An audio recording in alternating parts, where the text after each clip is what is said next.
imong mga wrong or sinful activities. Nabatay mga sinful activities.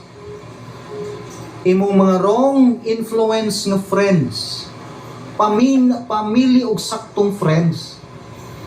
Hinahinay tug likay ang mga friend nato nga mo'y naghatag nato dili mao nga influence. I-surrender ang atong mga vices. Kung napatay ginagmay nga mga bisyo, itugyan nato na sa Ginoo.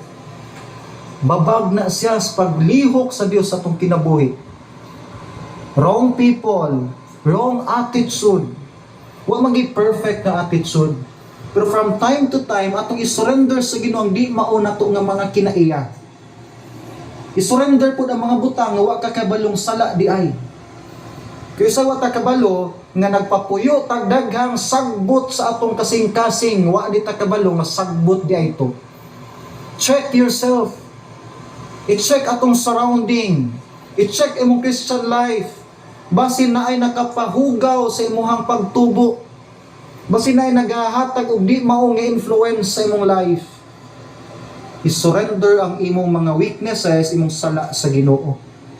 Ikaduhang part sa pag-cultivate, number 1, moto sang pagkuha sa mga sagbot. Number 2, kaning pagbugkal sa